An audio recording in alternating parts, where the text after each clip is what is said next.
Bonjour à tous. Bon sabbat, j'espère que tout le monde va bien, que vous avez passé une belle semaine et que vous êtes heureux d'être en vie, que vous êtes content d'être ici également et que vous êtes conscient de la grâce de Dieu dans vos vies parce que c'est lui qui nous permet d'être là. C'est lui qui nous permet d'avoir la santé, c'est lui qui nous permet d'avoir nos familles, d'avoir des gens sur qui nous pouvons compter, des personnes qui vivent avec nous, mais des personnes que nous côtoyons aussi tous les jours. C'est lui qui nous permet d'avoir une famille, des amis et tout ce qui compte à nos yeux. Donc nous voulons être reconnaissants envers lui pour toutes ces choses. Aujourd'hui, j'aimerais partager une réflexion avec vous, quelque chose de très simple, qui est la parole. Est-ce que la parole est quelque chose d'important? Est-ce que c'est normal d'avoir la parole? Regardez autour de vous et dites-moi si tout être vivant autour de vous est doté de parole. On va dire que non. Je ne sais pas si vous avez déjà vu un arbre parler, pourtant c'est un être vivant. Est-ce que vous avez déjà entendu un poisson parler? Avez-vous entendu des animaux parler? Quand je regarde dans la Bible, je vois 2 fois, il y a des animaux qui ont parlé, qui me vient à l'esprit. Il y a un serpent qui a parlé dans le jardin d'Éden. Et il y a aussi l'âne de Balaam qui a parlé à certains moments. Mais on sait très bien que ce n'étaient pas les animaux qui exprimaient vraiment leurs pensées. C'était un être extérieur qui s'exprimait à travers cet animal. Donc, c'est seulement l'être humain qui est doté de parole. Il y a des gens parmi vous qui viennent de pays différents où on parle une autre langue que le français. Des personnes qui ont immigré, qui sont venues ici, au Québec, où on parle le français et qui parlent peut-être une autre langue, qui parlaient une autre langue. Je vois Yota qui est devant moi, par exemple, je vois Xavier également qui parlait une autre langue. Je ne sais pas à quel point vous étiez capable de parler français en arrivant ici. Peut-être que vous l'aviez appris avant de venir. Mais moi, c'est quelque chose que j'imagine être vraiment difficile. Moi, je n'ai jamais vécu aller dans un pays où on ne parle pas du tout ma langue. Pour vivre, en tout cas, ça ne m'est jamais arrivé. Mais j'imagine que ça doit être quelque chose de très difficile, de frustrant des fois, parce qu'on veut comprendre et on veut exprimer des choses qu'on n'est pas capable d'exprimer face à des personnes qui ne nous comprennent pas. J'imagine à quel point ça peut être frustrant. L'être humain, à sa naissance, n'est pas capable de parler. À la naissance, on est bébé. C'est un bébé qui vient au monde et le bébé, contrairement, on va comparer un petit peu avec Adam et Ève. Lorsque Dieu les a créés adultes. Mais l'être humain, nous agissons par procréation, nous mettons au monde des enfants qui sont des bébés et qui ne parlent pas. Pour ceux qui ont l'habitude de côtoyer des bébés, vous avez remarqué que le bébé, il va évoluer. Mais au début, il est vraiment loin d'avoir l'acquisition de la parole. Il va se passer beaucoup de choses avant qu'il puisse arriver à cette acquisition. Et au début, le bébé va essayer de se faire comprendre d'une certaine façon. Ça va être très instinctif, sa façon de s'exprimer. Il va s'exprimer par les pleurs, parce qu'il ne parle pas, c'est sûr qu'il ne parle pas. Il va s'exprimer par des pleurs et il va se rendre compte que lorsqu'il pleure, il se passe quelque chose. Il obtient une réponse, si on peut dire. Si on considère que ses pleurs sont un langage, il va recevoir une réponse par rapport à ses pleurs. Mais il y a un problème avec ça. Parce qu'il va avoir froid, il va pleurer. Il va avoir faim, il va pleurer. Il va être tanné de quelque chose, il va pleurer. Il va être malade, il va pleurer. Il va pleurer pour toute chose. Et ce ne sera pas évident pour la personne en face de lui de distinguer, mais qu'est-ce qu'il veut réellement. Donc, le besoin à ce moment-là n'est pas forcément comblé. C'est sûr qu'en tant que maman, en tant que parent, on va procéder par essai-erreur. On va supposer que peut-être qu'il a soif, on va lui proposer à boire. Peut-être qu'il a faim, on va lui proposer quelque chose à manger. Peut-être qu'il a mal, puis on va essayer de faire quelque chose pour pouvoir répondre à ce besoin-là. Mais ça va être vraiment des essais. Ça va être beaucoup d'erreurs parce que, justement, le bébé n'a pas la parole. Le bébé va commencer à grandir un petit peu, puis là, on va commencer à lui inculquer la parole parce qu'on se rend compte que c'est très important.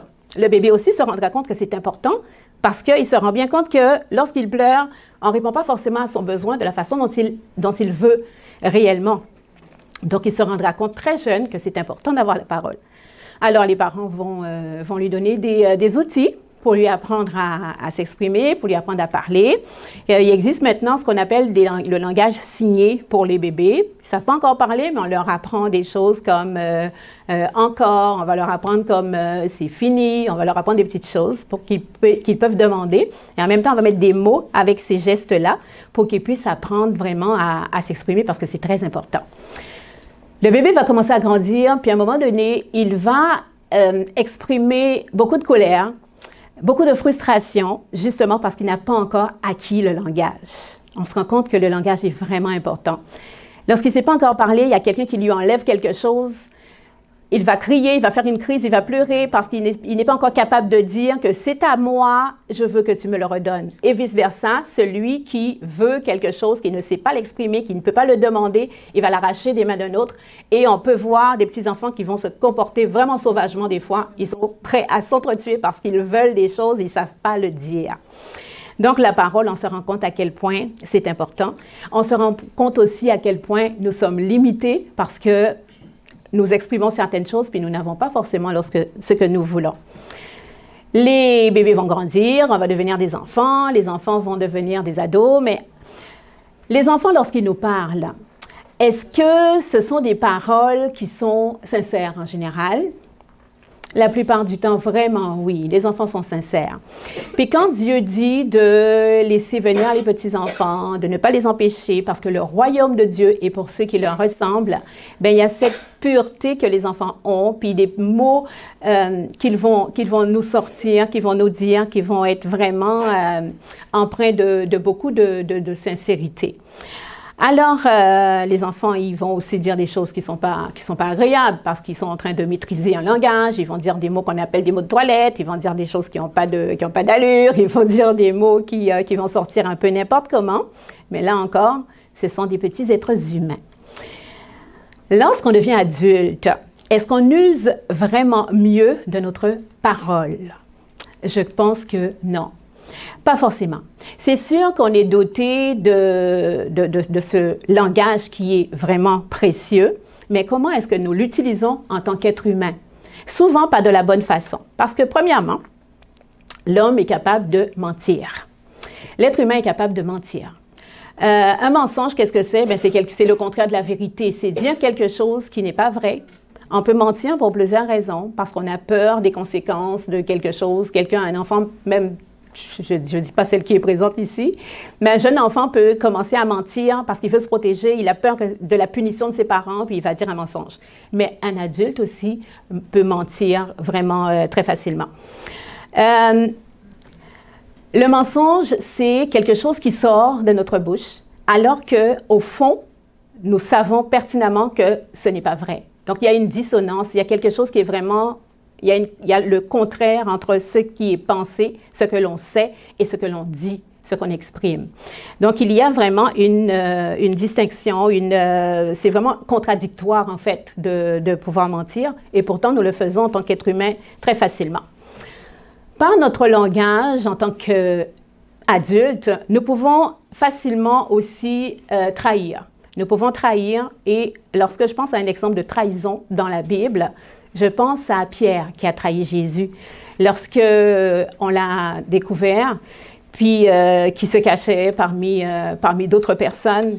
Qu'on lui a posé la question, est-ce qu'il connaissait, lui, est-ce qu'il était quelqu'un qui était parmi ceux qui suivaient le Galiléen en parlant de Jésus? Et Pierre, il a répondu que non. Donc ça, c'était un mensonge flagrant. Il a trahi Jésus à ce moment-là, qui comptait sur lui, qui le voyait vraiment comme quelqu'un de proche, comme un ami proche, un disciple qui le suivait et qui à ce moment-là l'a renié. Alors, par notre parole, en tant qu'être humain, en tant qu'adulte, ben, c'est facile pour nous encore de trahir, c'est possible pour nous. Par le langage, l'homme peut aussi manipuler.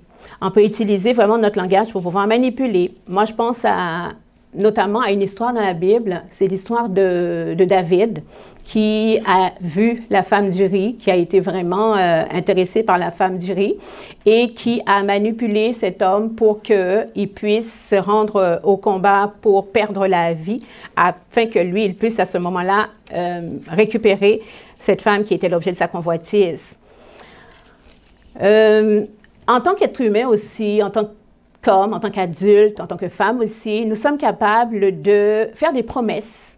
Nous faisons des promesses, souvent, ça nous arrive de promettre des choses que nous ne respectons pas.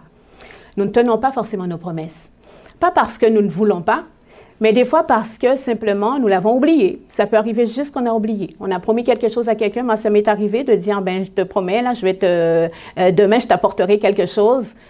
La personne compte dessus, puis le lendemain, j'ai complètement oublié parce que je ne l'ai pas mis tout de suite dans mes choses pour pouvoir lui apporter le lendemain. Je ne voulais vraiment pas ne pas respecter cette promesse. Ça m'aurait fait plaisir de le faire, mais j'ai oublié. Et le résultat est le même. Finalement, je n'ai pas respecté ma promesse. On peut aussi ne pas respecter nos promesses à cause des circonstances. Il y a des choses, on pense faire quelque chose, on le promet à quelqu'un, on veut le faire pour la personne, mais les circonstances font que finalement, on n'est pas capable de réaliser cette promesse. Je pense à quelque chose, pour moi, je vous fais comme un mea culpa aujourd'hui. Parce que moi aussi, j'ai promis, ça m'est arrivé de promettre, puis de dire que j'allais faire certaines choses, puis même d'inciter d'autres personnes à le faire. Puis finalement, quand je regarde en arrière, je suis un petit peu honteuse parce que je me dis, non, je ne l'ai pas respecté. Je peux vous en parler. Le 1er janvier, pour ceux qui se souviennent, le premier sabbat du mois de janvier, j'ai fait une prédication ici. Puis devant vous, j'ai annoncé et j'ai incité tout le monde à faire un pot de reconnaissance, une petite boîte où on allait écrire à toutes les semaines des belles choses que Dieu va faire pour nous. Puis on va être reconnaissant avec ça, on va le noter. Parce qu'on sait qu'on oublie vite. Mais les choses qui sont écrites, lorsqu'on va retourner les lire, bien, on va s'en rappeler. Donc, c'était une superbe idée. C'était magnifique, c'était génial. J'étais contente de cette idée. J'ai commencé, puis je mettais mes choses dans les boîtes. J'ai incité les gens à le faire. Richard l'a fait. Il me demandait des fois, alors, est-ce que tu en es avec tes mots que tu as écrits dans ta boîte et tout ça? Donc, on a écrit, puis je l'ai fait pendant un certain temps. Puis à un moment donné, c'était comme, ah oui, il y a telle chose, mais je ne l'ai pas noté. Mais je vais le noter la semaine prochaine avec d'autres, puis je vais faire comme un genre de, je vais cumuler un peu, puis je vais les mettre. Bien, à un moment donné, non. En route, j'ai abandonné ma belle idée. Richard me dit que lui aussi. Il y en a peut-être d'autres. S'il y en a qui l'ont fait, puis qui le font encore, vraiment, je vous admire et je vous félicite. Mais je n'ai pas été... Donc, on a encore nos boîtes, mais il faudrait peut-être qu'on continue à la remplir. Quand je pense à ça, c'est vrai que je suis un peu honteuse d'une certaine façon parce que je me dis, ben là, je n'ai pas été capable de tenir ma promesse. Je l'ai dit à d'autres personnes, j'ai incité d'autres personnes à le faire, puis moi-même, ça n'a pas donné grand-chose. Je n'ai pas tenu vraiment ma promesse. Mais ce qui est bien là-dedans, pour moi en tout cas, la chose positive que je retiens là-dedans, c'est que ça me permet de voir que je suis tellement limitée. Je suis tellement petite par rapport à celui qui est infiniment grand. Je suis tellement minuscule, pas capable de garder une promesse, pourtant ce n'était pas quelque chose de compliqué. C'était vraiment pas compliqué, puis je n'ai pas été capable. Donc ça me rappelle ma petitesse, et ça me rappelle, puisque je suis tellement petite, tellement insignifiante, ça me rappelle à quel point j'ai tellement besoin de mon Dieu. Et là, ça me fait retourner, ça me demande beaucoup d'humilité. Ça me fait retourner vraiment dans mes petits souliers, puis de me dire, oui Seigneur, c'est vrai, je suis infiniment petite et toi, tu es infiniment grand. Mais cette force, cette grandeur que tu as, ben, je te permets de me la communiquer. C'est vrai que je ne suis vraiment pas comme toi, mais j'espère et je crois qu'il y a des choses que tu peux faire parce que tu m'as promis que tu as commencé une œuvre en moi et que tu l'achèveras, cette œuvre. Alors, cette parole d'homme, nous voyons à quel point elle est imparfaite. Par contre, lorsque nous regardons la parole de Dieu, nous allons voir que Dieu, c'est le contraire. Est-ce que Dieu est capable de mentir? Non. Dans la Bible, il est dit à un moment donné que tu n'es pas un homme, il n'est pas un homme pour mentir. L'homme peut mentir, il peut dire quelque chose alors qu'il pense autre chose, mais Dieu n'est pas, c'est impossible pour lui de mentir. Donc, on voit déjà que là, c'est vraiment le contraire de nous. Il est vraiment supérieur à nous là-dedans. Lorsqu'on regarde encore, la parole de Dieu, on voit que c'est une parole qui est puissante. C'est une parole qui est créatrice. Et tantôt, on a chanté un chant. Je ne sais pas si Alain, tu peux retourner un petit peu sur les paroles, faire un petit retour en arrière. Le chant qu'il dit on va regarder. Oh, si loin. Voilà, un peu encore en arrière. Encore. Voilà. OK. Peut-être un autre, un petit peu plus retourne. Oui, il dit que la parole de l'Éternel est féconde. Il dit que l'univers fut jadis l'ouvrage de sa voix. L'univers fut jadis l'ouvrage de sa voix. Il dit simplement. Et les éléments, le ciel, la terre et l'onde sortent du néant. Moi, je trouve ça très puissant que Dieu ait créé par sa parole à partir de rien, à partir du néant. Lorsqu'on regarde la Genèse, vous pouvez prendre avec moi Genèse chapitre 1 pour lire vraiment qu'est-ce qui se passe à la création. Genèse 1, vraiment le début de la Bible. C'est le commencement.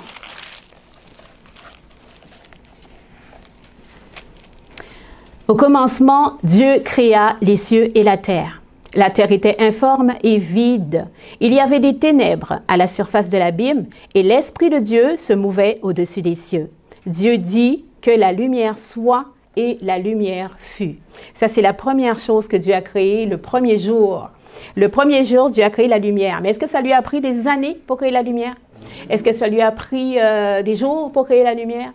Il a créé la lumière le premier jour, puis on ne le dit pas, on ne précise pas vraiment combien de temps ça a duré, mais on se rend compte que ça se passe en une fraction de seconde. C'est instantané. Dieu, il dit simplement, il parle et la chose se fait. Donc sa parole prend effet immédiatement. On comprend pourquoi il ne peut pas mentir, parce que quand il parle, la chose se réalise immédiatement. Dieu dit et la chose se fait. Sa parole est une parole créatrice. Il a créé d'autres choses en disant simplement qu'il se fasse telle chose, que la terre produise des végétaux selon son espèce, qu'il parle à chaque fois, c'est par la parole qu'il dit simplement des choses et les choses se réalisent. Pardon?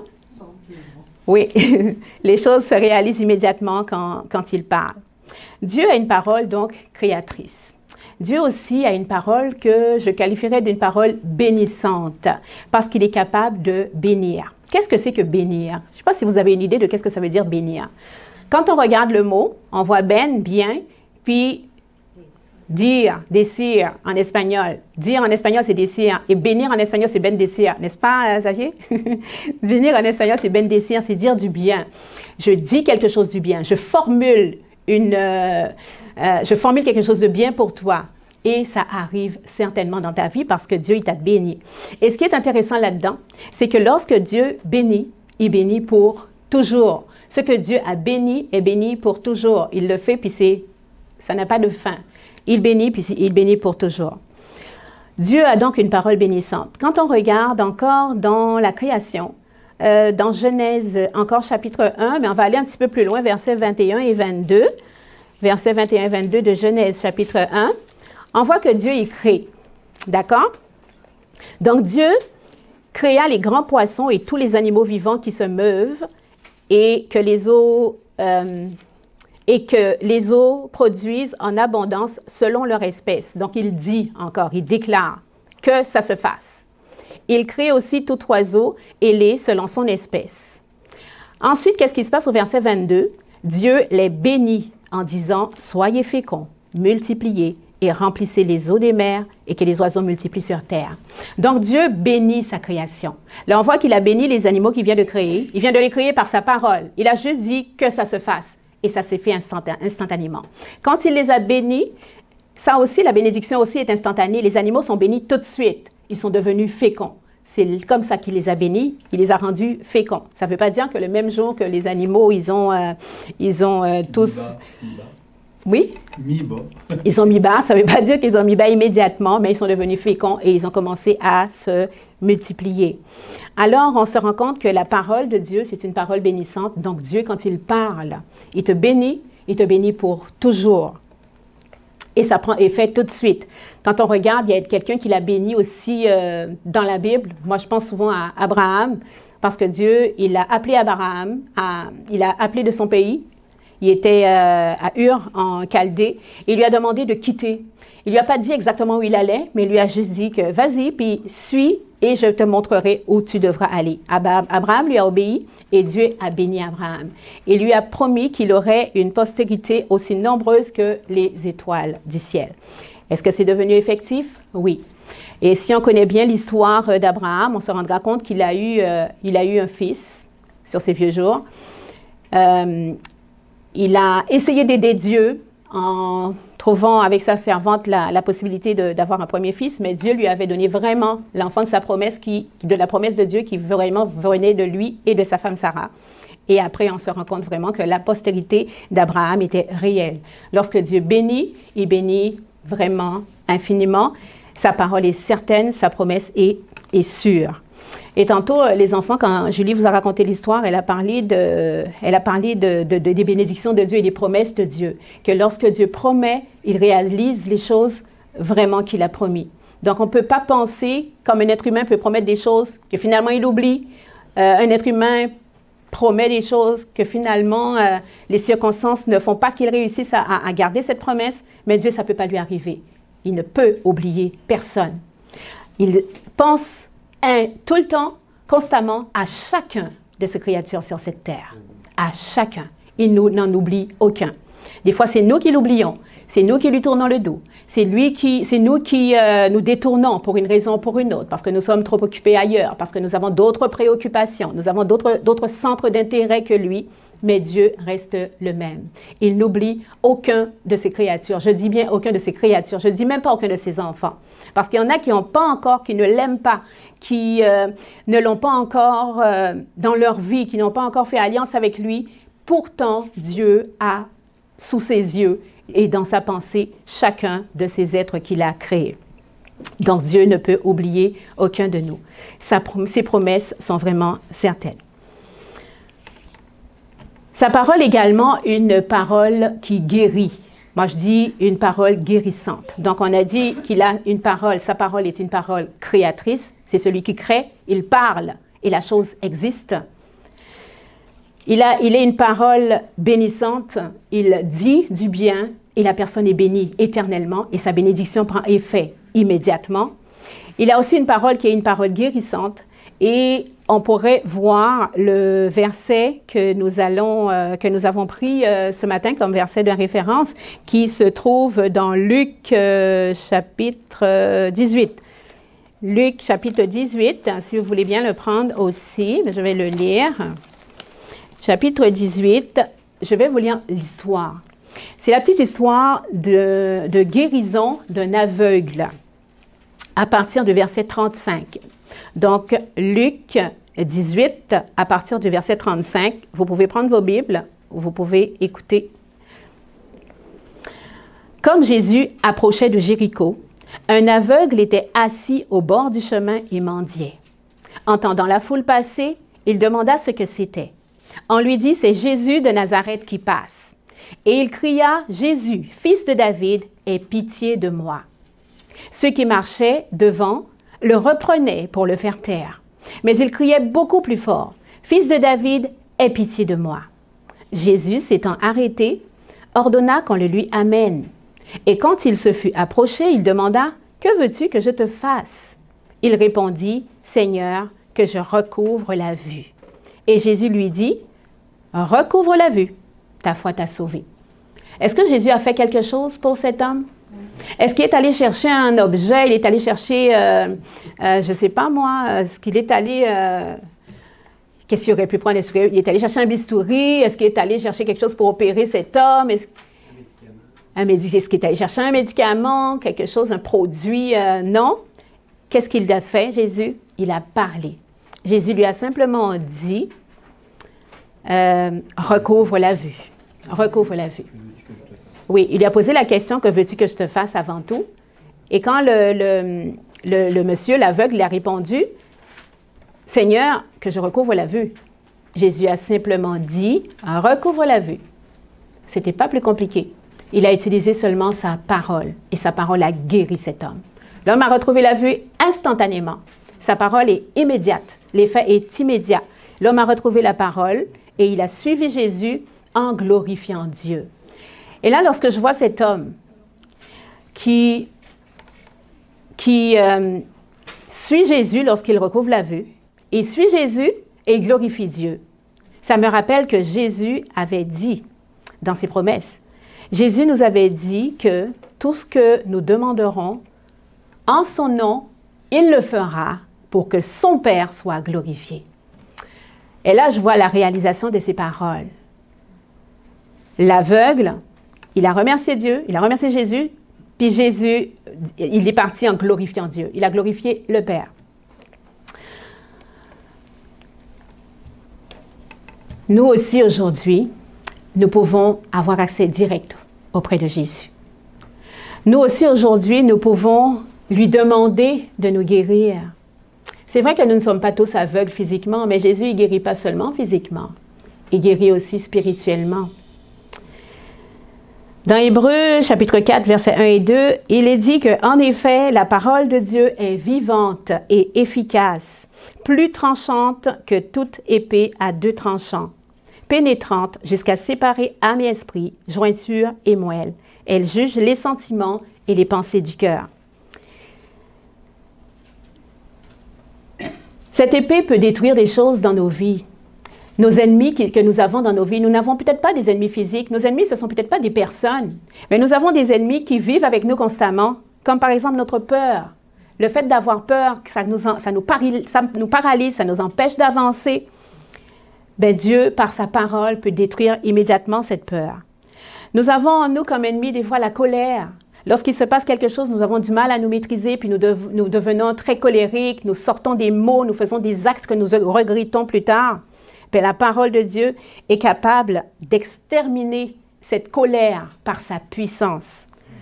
Nous avons en nous un ennemi aussi qui est le doute. Le doute aussi nous empêche d'avancer. Le doute aussi enfreint notre foi, nous empêche de croire vraiment à ce que Dieu peut faire pour nous. Le doute nous empêche d'avancer et la parole de Dieu peut pulvériser le doute dans nos vies. Nous sommes souvent emprunts au découragement. Ça aussi, c'est un grand ennemi chez nous, le découragement. Le découragement nous empêche carrément de vivre. Le découragement nous fait sombrer dans la dépression des fois, parce que nous ne voyons plus devant nous. On a l'impression d'être dans un tunnel qui n'a pas de fin. Puis à ce moment-là, on sent tellement qu'on est impuissant qu'on tombe dans les découragements. Mais ce découragement peut être pétrifié sous l'effet de la puissante parole de Dieu. Amen. On voit que c'est vraiment une épée à deux tranchants, une épée qui est là pour nous défendre. C'est une épée qui est là pour nous défendre. La parole de Dieu est là pour nous défendre. Et lorsque nous nous retrouvons dans des grandes difficultés, dans les choses les plus atroces que nous pouvons vivre, nous n'avons pas à nous décourager, nous n'avons pas à nous mettre en colère contre quelque chose, à en vouloir à quelqu'un ou à quoi que ce soit, mais nous devons simplement nous appuyer sur sa parole. Nous savons que ses promesses sont certaines. Nous savons que tout ce qu'il nous a promis, tout ce qu'il a commencé, il achèvera. Et nous savons que tout ce qu'il nous a dit, parce qu'il ne peut pas mentir, se réalise parfaitement. Non seulement se réalise dans le futur, mais prend effet dès aujourd'hui. Des fois, c'est immédiatement que les choses se font. Les transformations sont immédiates. Mais certaines fois, ça prendra du temps, mais le début est immédiat. Ça commence tout de suite. Il y aura des fois un processus à suivre. Il y aura peut-être un cheminement à certains moments. Mais nous pouvons être sûrs et certains qu'immédiatement, dès que la parole de Dieu se prononce dans nos vies, la chose prend effet, mais immédiatement. Donc, c'est sûr qu'il y a des guérisons physiques. J'avais un autre exemple de guérison physique qui était dans Matthieu, chapitre 8, versets 5 à 11. Je vais vous en parler rapidement. Quelqu'un l'a mentionné, je pense que Bruno l'a mentionné ce matin, c'est l'histoire du centurion qui s'est approché de Jésus. Puis il a dit à Jésus qu'il avait un serviteur qui était malade.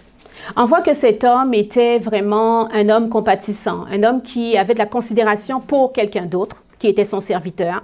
Cet homme s'est déplacé, ce centurion s'est déplacé. Il est allé vers Jésus, donc il a fait une démarche, pas pour lui, mais pour quelqu'un d'autre. Ça nous rappelle l'intercession, ça nous rappelle la prière d'intercession. Il est venu à Jésus pour demander quelque chose, pas pour lui, mais pour une autre personne dont il avait compassion. Il a demandé à Jésus de guérir son serviteur. Et Jésus lui a répondu qu'il allait le faire lui-même. Oui, je vais y aller moi-même pour pouvoir le guérir. Mais cet homme a fait preuve d'une tellement grande humilité qu'il a dit à Jésus que non, non, je ne suis pas digne de te recevoir chez moi, tu n'as même pas besoin de venir chez moi. Reste où tu es, dis seulement une parole et mon serviteur sera guéri. Jésus a dit, quelle foi! Quelle foi! Cet homme a une foi vraiment à toute épreuve. Il croit fermement qu'à distance, Jésus n'a pas besoin de venir, il n'y a pas besoin de se déplacer. À distance, il peut dire une parole, et son serviteur sera guéri. Cet homme avait vraiment compris la puissance de la parole de Dieu. Nous, aujourd'hui, sommes-nous conscients de la puissance de la parole de Dieu? Cette parole de Dieu dans nos vies qui nous transforme. Cette parole de vie qui réalise des miracles dans nos vies chaque jour. C'est vrai que nous ne nous en rendons pas forcément compte. C'est pour ça que c'est bien de prendre des petites notes, d'écrire des fois qu'est-ce que Dieu a fait. Ça va nous aider à nous rappeler. Pas plus tard qu'hier, j'avais quelque chose, j'avais un petit casse-tête à régler, un petit casse-tête vraiment devant moi que je devais trouver des solutions. J'avais comme un problème à résoudre, puis il fallait que je trouve des solutions. Mais je suis partie avec confiance dans ma journée pour pouvoir trouver une solution à ce problème-là. Mais je suis partie vraiment avec confiance. Pas parce que j'étais en train de prier, que je disais, Seigneur, trouve-moi la solution, s'il te plaît, aide-moi. Je n'ai pas demandé à Dieu, par la prière, de régler mon problème. Mais j'avais l'assurance et la certitude que Dieu l'a toujours fait et qu'il le ferait encore. Donc, je suis partie vraiment avec confiance. J'ai dit à la personne qui avait le problème, qui était à l'origine un petit peu de ce problème-là, ne t'inquiète pas, ça va aller, j'aurai une solution, j'en suis certaine, il y aura une solution. Puis, c'est comme ça que ça se passe toujours. Dieu, il répond toujours, il trouve toujours des choses, mais sans demander à Dieu. Mais c'était mon attitude de reconnaissance. Parce que je sais, et de confiance aussi, parce que je sais que ses promesses, il les tient toujours. Je sais ce qu'il a déjà fait pour moi par le passé, je sais ce qu'il fait aujourd'hui, je sais ce qu'il fera demain et qu'il fera toujours. Donc, c'est en ayant cette confiance que je suis partie et que j'ai vu vraiment les choses se réaliser, mais vraiment tout au long de la journée. Le problème s'est résolu, c'était plusieurs morceaux qui manquaient en fait. Puis à chaque fois, le bon morceau de casse-tête au bon moment. Puis j'étais comme émerveillée, j'ai dit « Waouh, c'est formidable ». C'est des choses que humainement, seul, qu'on est incapable de faire. Mais quand on est croyant, quand on sait qui est derrière toutes ces choses, on sait que c'est Dieu qui le fait. Et on ne peut qu'être reconnaissant. Donc aujourd'hui, je le remercie. C'est vrai qu'hier, je n'ai pas remercié Dieu pour ça. Mais aujourd'hui, je lui dis merci parce que tu as réglé le problème. Ce n'est pas moi, je n'ai rien résolu. Des fois, les gens ils pensent que c'est nous qui avons résolu telle ou telle chose, que nous avons des capacités. Mais les capacités, là, c'est Dieu qui les a. Il nous les donne, il partage avec nous parce qu'il nous utilise, mais seulement comme des instruments. Lorsque ton couteau il coupe ton pain, est-ce que tu félicites le couteau? Tu dis, waouh, le couteau, il a bien travaillé. Ben non, le couteau, il n'a rien fait. Ben c'est pareil, nous sommes des instruments entre ses mains. Nous ne faisons rien du tout. C'est Dieu qui est en arrière, qui nous guide, qui nous dirige et qui accomplit des choses à travers nous. Donc, que toute la gloire lui revienne. Dieu, il nous parle. Aujourd'hui aussi. Je ne sais pas si certains d'entre vous entendent vraiment la voix de Dieu physiquement qui parle et qui dit, je ne sais pas, Nathalie, viens faire telle chose, ou Yota, réveille-toi, c'est l'heure. Je ne sais pas si vous l'entendez comme ça, moi je ne l'entends pas de cette façon.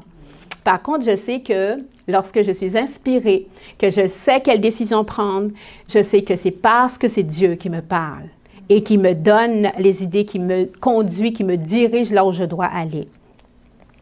Je sais que lorsqu'il y a des concours de circonstances, que ce n'est pas le hasard, parce que Dieu y organise tout, il planifie tout, il arrange toutes les choses pour que je puisse marcher sur le chemin qu'il a tracé pour moi. Toutes les résolutions de problèmes que je dois, dans ma vie, que je dois réaliser, je sais qu'au fond, toutes les inspirations, toutes les choses, toutes les idées que je vais avoir, je sais que c'est sa parole qui me guide et qui me dira quoi faire. Ce qui est important là-dedans, c'est notre attitude. C'est notre attitude de reconnaissance, que nous puissions être conscients que c'est par sa parole, aujourd'hui encore, pas seulement par le passé, que nous soyons conscients que c'est sa parole encore qui nous guide, que c'est sa parole qui nous dirige, qui nous règle nos choses, qui nous fait aller de l'avant, qui nous transforme et qui nous bénit. Donc, je vais terminer avec ça, en demandant à Dieu de nous guider à mettre en application dans notre vie de tous les jours toutes ces belles choses qu'il a pour nous et qu'il nous enseigne. Que nous puissions demeurer toujours dans la confiance en lui. Que nous demeurions toujours dans un esprit de gratitude et de reconnaissance. parce qu'il parle à nos cœurs. Il est là tous les jours, il nous l'a promis, qu'il serait avec nous tous les jours, jusqu'à la fin du monde. Et il est là tous les jours, jusqu'à la fin du monde. Pas comme un spectateur, pas comme quelqu'un qui nous regarde aller, mais comme quelqu'un qui agit dans nos vies. Donc, laissons-le agir dans nos vies. Il ne demande que ça.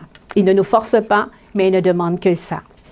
Et lorsque nous sommes inspirés, lorsque nous sentons que nous prenons des bonnes décisions, lorsqu'il nous arrive de bonnes choses, rappelons-nous que ce sont des bénédictions. Il nous arrive des bonnes choses, c'est parce qu'il l'a dit. Amen. Il l'a dit, il l'a déclaré, il nous a bénis. La bénédiction, c'est qu'il a dit quelque chose de bien, il a prononcé des bonnes paroles pour nous, pour que nous puissions être bien. Alors, demandons à Dieu toujours de nous permettre d'être reconnaissants et de garder en tête que c'est lui, et lui seul, qui est à l'origine de toute bonne chose qui nous arrive. Au nom de Jésus. Amen. Amen.